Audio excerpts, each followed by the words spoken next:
অব্বা। তুমি এত দেরি করে কেন এলে অব্বা? অব্বা তুমি কি বলতে পারো আর কতদিন আমাদের এইভাবে লুকিয়ে লুকিয়ে প্রেম করতে হবে? কুমারী, আর আমাদের এইভাবে লুকিয়ে লুকিয়ে প্রেম করতে হবে না। আগামীকালই তো আমাদের সংবাদ সভা। আপনি আমার সংবাদ সভায় যাবেন।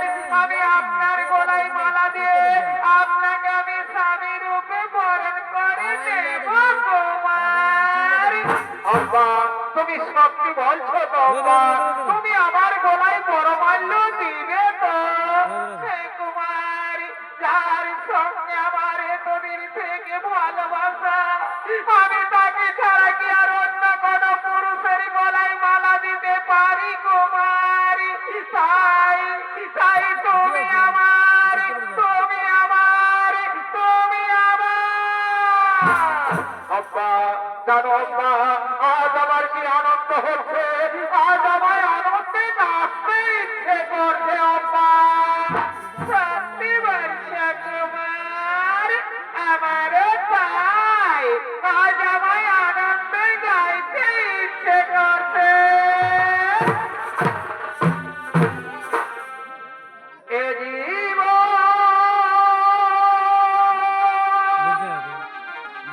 তোমাকে দিলাম,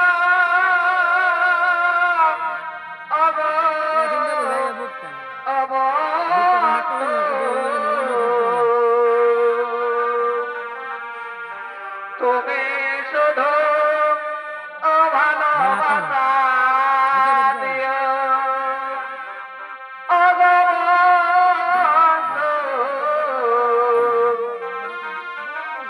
তুমি শুধু ভালোবাসা দিও। এ সুখের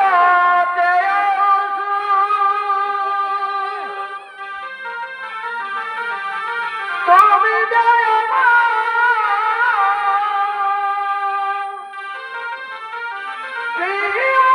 থাকে তুমি দেশি প্রিয়।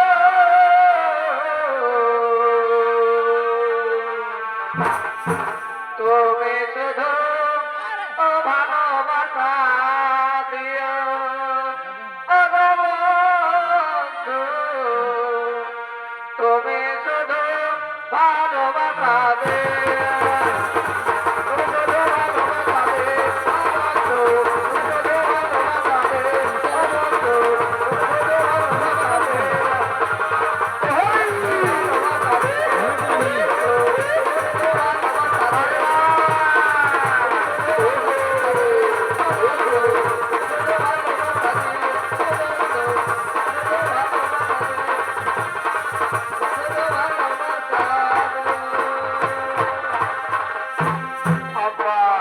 এখানে আসা আমার অনেক দেরি হয়ে গেল অব্বা। আমি আর এখানে বেশিক্ষণ দেরি করবো না, আমার তাড়াতাড়ি রাজসভায় যেতে হবে অব্বা। কুমারী, আমি আর এখানে বেশিক্ষণ দেরি করবো না, আমায় তাড়াতাড়ি গৃহে ফিরে যেতে হবে। অব্বা চলো চলো অব্বা, আজ আমরা নিজ নিজ গৃহে ফিরে যাই। আগামীকাল আমাদের তো আবার দেখা হবে। কুমারী, আপনি আমার সংবাদ সভায় আসবেন। আমি আপনার গলায় আপনাকে আমি স্বামী রূপে বরণ করে নেব। আমি তোমায় কথা দিচ্ছি, তোমার সংবাদ সভায় আমি অবশ্যই আসবো, আমি অবশ্যই আসবো। আমি তোমার সভায় থাকবো, তুমি যেন এসো। বিদায় বিদায় অব্বা,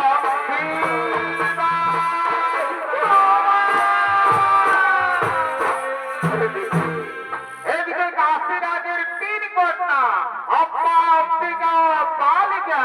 তাই কাশীরাজ তিনি তার তিন কন্যার মধ্যে সংবাদ সভার আয়োজন, তাই দেশ বিদেশ রয়েছে আমন্ত্রণ। দেশ বিদেশ থেকে রাজা রাজপুত্রগণ সংবাদ সভায় করছে আগমন।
আপনারা নিজ নিজ আসন গ্রহণ, আপনারা বসে যান, বসে যান, বসে যান। আজ আমি আমার তিন কন্যার করবি সংকর সভার আয়োজন। এখনই আমার তিন কন্যা করবে এই সংকর সভায় আগমন। তারা নিজ নিজ মনোমত প্রতি করিবে বরণ। আপনারা বসে যান, বসে যান, বসে যান। আরে আমার তিন কন্যাকে সংকর সভায় নিয়ে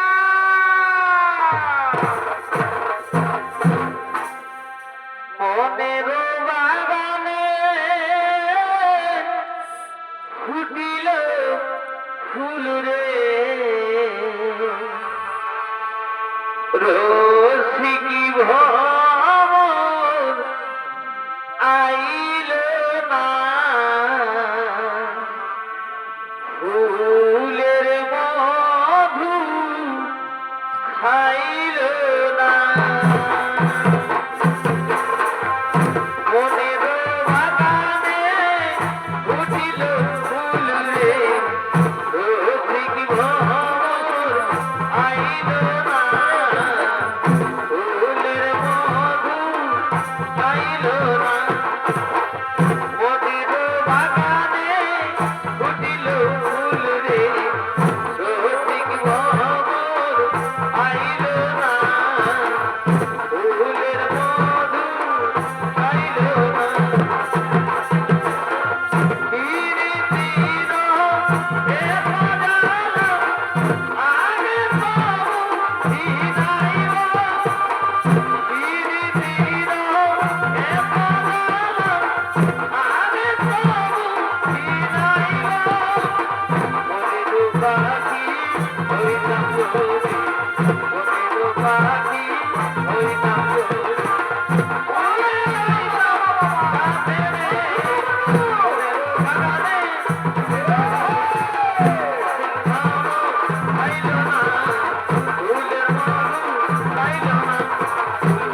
রয়েছে রয়েছে শাল্য মহারাজ নব সমবর্ষবীর উপস্থিত এই সভাস্থলে।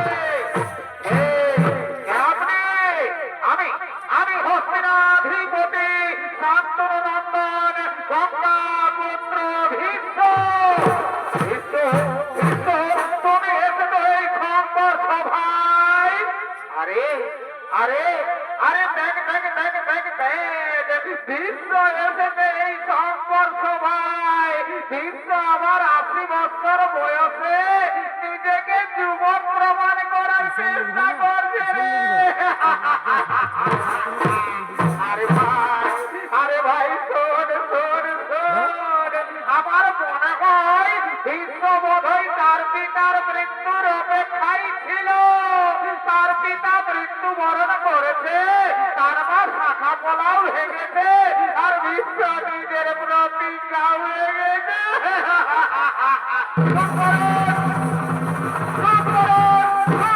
রাজা রাজপুত্রগণ আপনারা সকলে চুপ করুন। আমি নিজে বিয়ে করার জন্য এই সংবাদ সভায় আসেনি। আমি এই সংবাদ সভায় এসেছে বাহু বলে তিন কন্যাকে হরণ করে নিয়ে যাবো হস্তিনার রাজপ্রাসাদে। আমি আমার ভাই বিচিত্র বীর্যের রানী বানাবো। বাধা হইতে যদি থাকে কারো শক্তি, তাহলে এসো এই ভীষ্মের সম্মুখে। এই সংবাদ সভা থেকে আমার তিন কন্যারে করবে হরণ। তাহলে বড় হোক না বড় হোক, আজ তোমার বন্ধি জীবন তাই হোক রাজা রাজপুত্রগণ, তাই হোক।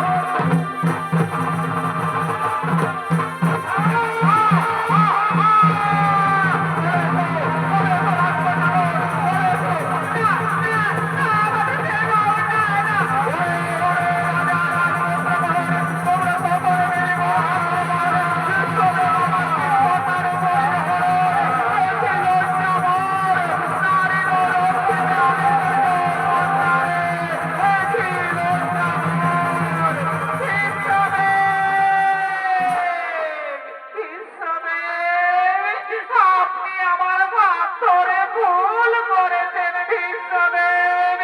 আমি যে সৌভাধিপতি শাল্যরাজকে ভালোবাসি, সেও আমায় ভালোবাসে। আমি তার বাগদত্তা স্ত্রী। আপনি আমায় তার কাছে পৌঁছে দিন ভীষ্মদেব। দেখি আম্মা, এ কথা তুমি আগে বলনি কেন?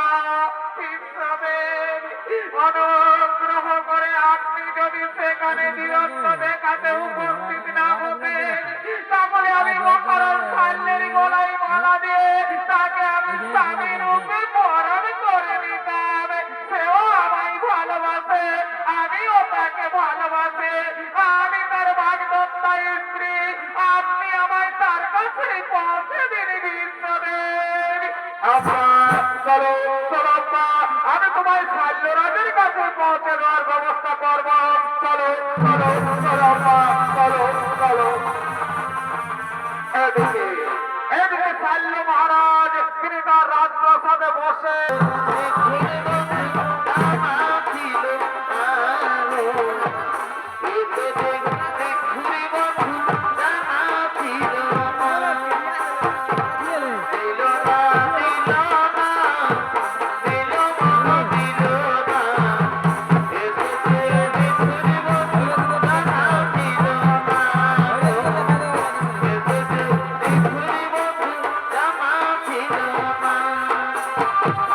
আমি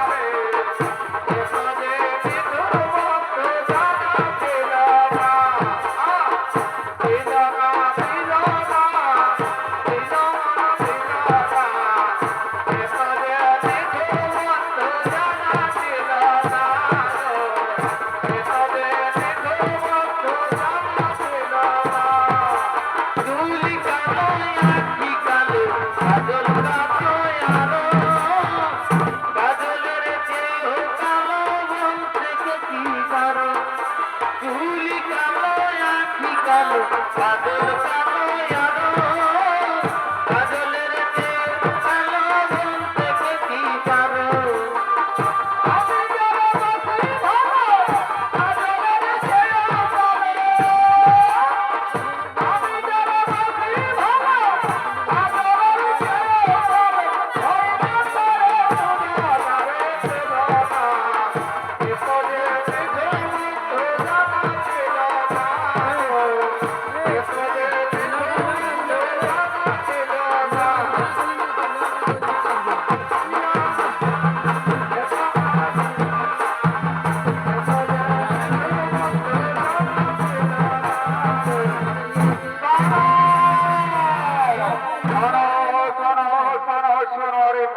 সেনাপতিগণ মন আজ আমার বড়ই চঞ্চল তাই আজ সভার কাজ কিছু হবে না আজ তোমরা নিজ নিজ গৃহে ফিরে যাও আজ তোমরা আমায় একটু একা থাকতে দাও আমায় একটু একা থাকতে দাও যাও যাও মন্ত্রী সেনাপতিগণ তোমরা আজ নিজ নিজ গৃহে ফিরে যাও তোমরা আজ আমায় একটু একা থাকতে দাও আমায় একটু একা থাকতে দাও সভাধিপতি সাজের জয়।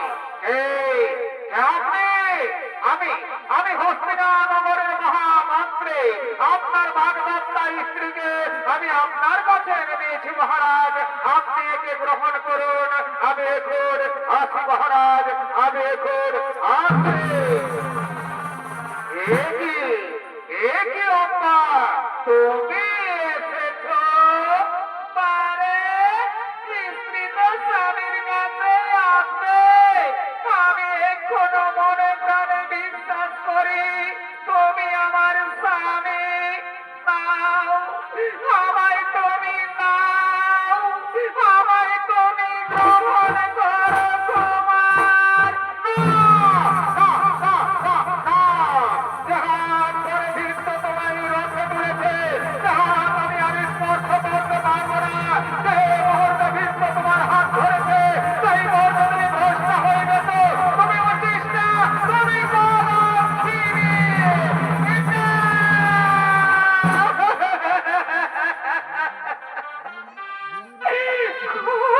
প্রিয় সমাজের কলঙ্ক সাল্লারাজ আজ আমায় বলছে কলঙ্কিনী চুপ করো দুর্বিক্ষণা নারী আমি আমারে বলছে যে মুহূর্তে ভীত তোমার হাত ধরেছে সেই মুহূর্তে তুমি ভ্রষ্ট হয়ে গেছো তুমি ভীতের উঠিস না তুমি ভীত প্রতি অপরহিতা সেই অপরহিতা নারীকে আর মহারাজ ছাড়লে কোনোদিন গ্রহণ করবে না তুমি তোমার ভীষ্মদেবের কাছে ফিরে যাও তুমি তোমার ভীষ্মদেবের কাছে ফিরে যাও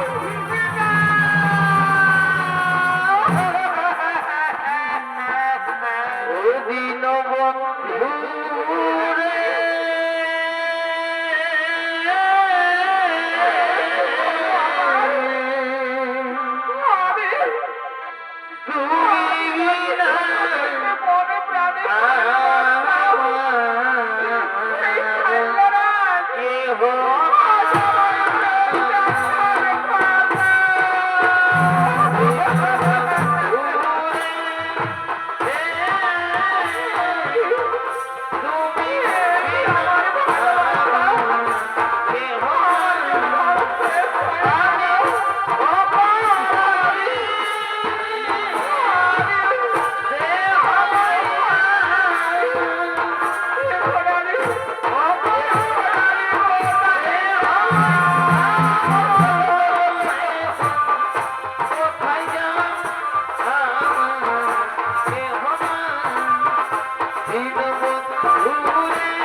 এদিকে হস্তিনানগরের বিশ্বদেব তার ভাই বিচিত্রবীর্যের সঙ্গে কাশীরাজের দুই কন্যা অম্বিকা ও মালিকের কন্যা মিলের আয়োজন।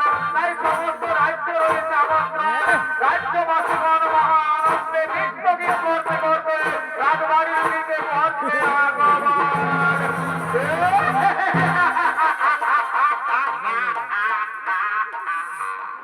কি মজা রে ভাই, কি মজা! আরে এইটার নামেই তো বিহা ঘর, যত পারবি ফুর্তি কর। এখন বিহা ঘর এই রাজা ঘরে হোক আর বা গরিব ঘরেই হোক, এই লাল আরে সাদা এগুলা চলবে।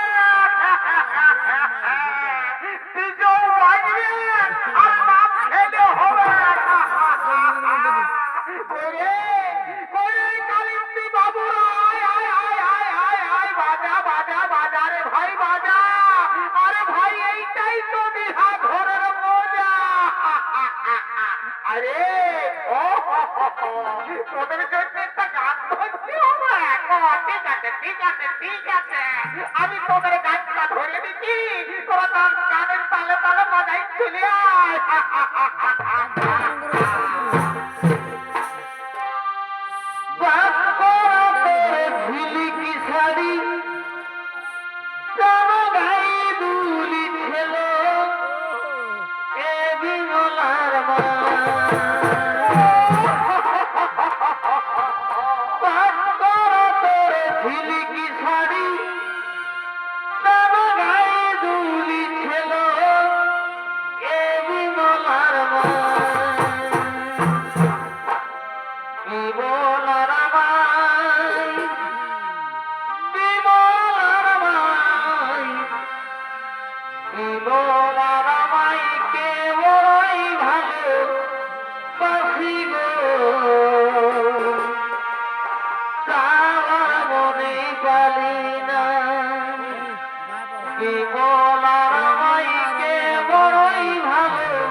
Bye.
তাহলে মহারাজ পারল কি তোমায় গ্রহণ করেনি? না, মহারাজ পারল বলেছে যে হাত ধরে আপনি আমায় রথে তুলেছেন, সে হাত সে আর স্পর্শ করবে না। সে কি আব্বা, এই মাত্র অপরাধ? চলো আব্বা, আমি তোমাকে নিজে মহারাজ পাল্লের কাছে পৌঁছে দেবো, আমি তার কাছে ক্ষমা চাইব।